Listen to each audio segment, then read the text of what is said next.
Good afternoon, YouTube viewers.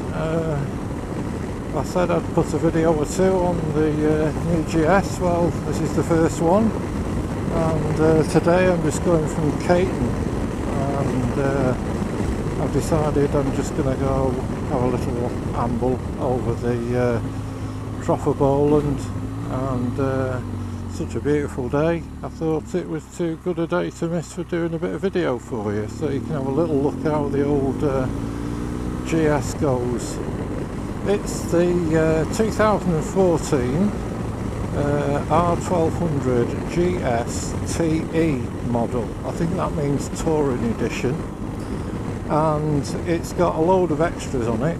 It's got quite a lot of the fancy suspension, front and rear.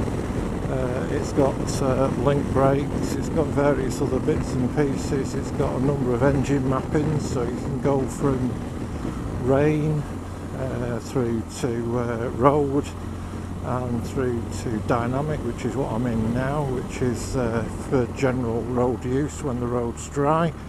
And there's also a enduro mode on this one, and to plug that in you have to take the seat off, and there's a little like dongle thing under the seat that you plug in, and it lets you get into the enduro mode for when you're going off-road. So it's quite a well-equipped motorcycle, to say the least. I've set the suspension to medium. It was on soft when I picked it up, and it was a bit too soft for me. I'm about 15-16 stone, something like that. And it was a bit like riding a pogo stick, so I've changed it to medium, and the handling's a lot better. I've changed the road to dynamic now, so it's a little bit quicker. It's now running. I did have a bit of an issue getting hold of one of these models back in November last year, 2013. But a big shout out to Richard and Louise at Allan Jefferies motorcycles in Shipley, who I think twisted a few arms at BMW and got hold of one just in time for my birthday. I'm just going to do a quick overtake. Apologies for breaking the commentary. Roll off the throttle. Another bike on his way. So, all in all, I'm very happy with this bike now. I'm getting used to it. I had a Ducati Multistrada, which was a bit of a red rocket. It was a bit of a handful. This is just so easy to ride. In comparison, it's untrue. You can feather the throttle. It's got a back brake that really works. It's got brakes that take a bit of getting used to, because the front forks don't dive with it being a BMW. It's got the telelever suspension, I think they call it, at the front, so when you do put the brakes on, it doesn't tend to dive, so that's quite handy. And here we are on the way to the Trough of Bowland. I've got another moving hazard in front of me here, so please excuse me while I just try and dispatch him safely. Not exactly making a huge amount of progress at the minute. I'll just get past this junction because I can't see what's in it, and then I'll belt pass. Yeah, I think we're safe.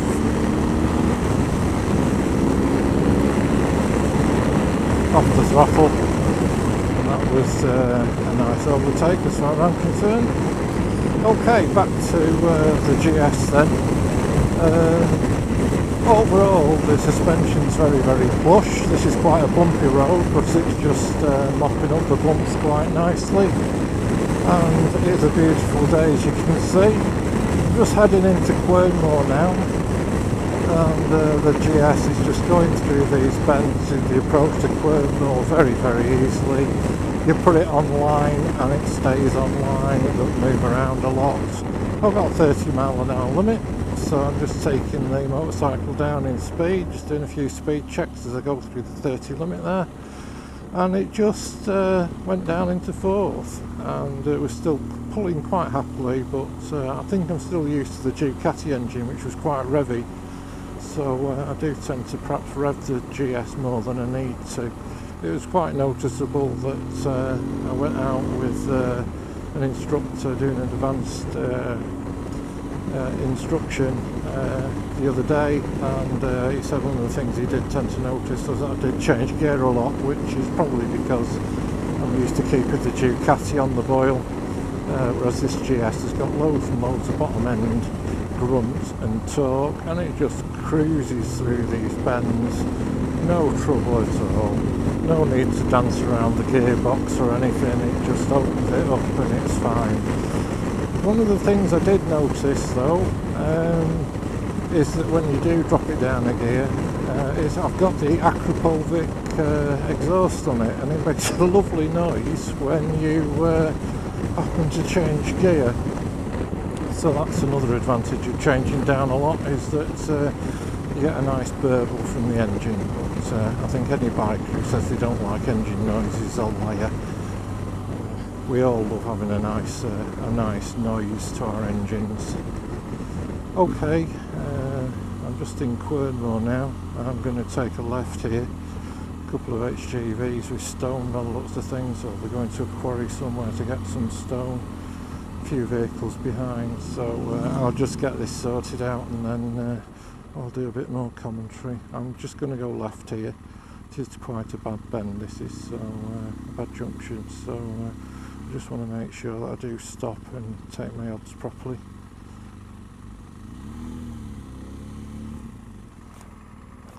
Yeah, we're all clear, so off we go.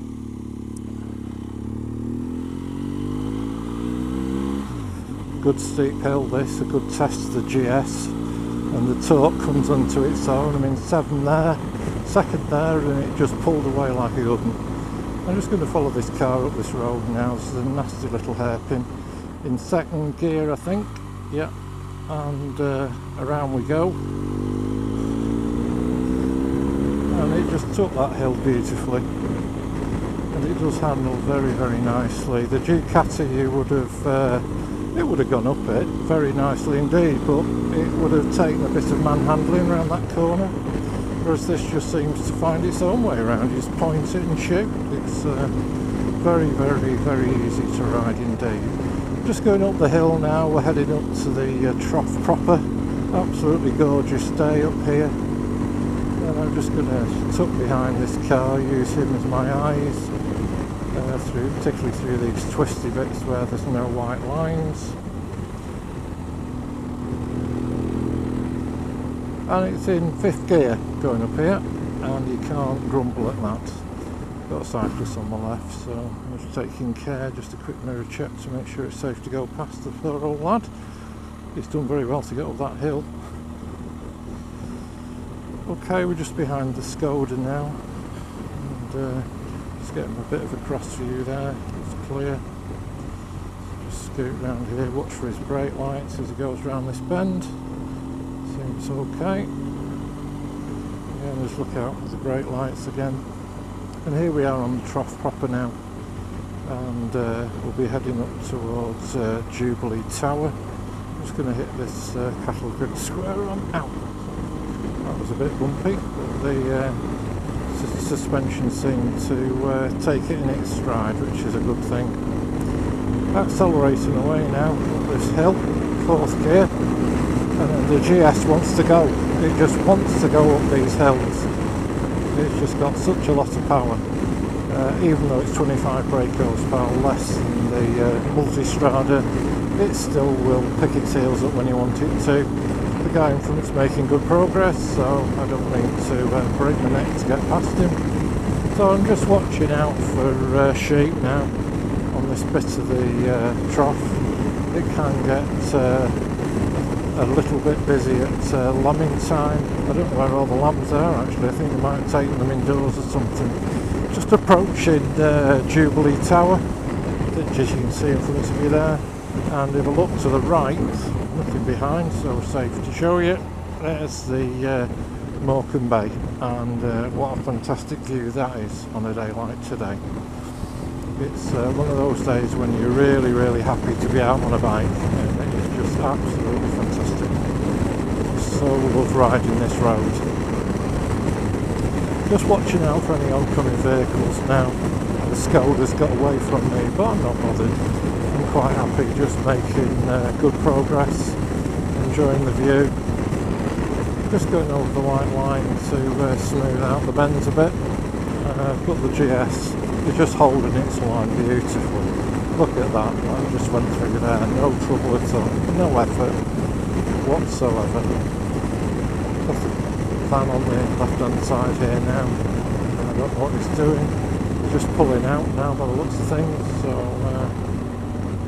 careful as I approach. There's a police van as well. He's doing speed checks or what? No, he's following me behind now. So we're now just going over this particular bit of the Trough of Bowland, and it's quite hilly, but in a day like today it's beautiful and picturesque. Not going too hard, you don't need to. I can see for miles. Got a cattle grid coming up, so I'm just going to straighten up the motorcycle to the cattle grid. Over that fine, locked up all that bends, all that bumpiness from the cattle grid, no trouble at all. And here we are coming down now into another part of the trough. Well, I hope you enjoyed that, and I'll see you later when I do a walk around with the bike, and you can have a look at some of the bits and pieces that I've put onto this BMW R1200GS. Bye for now.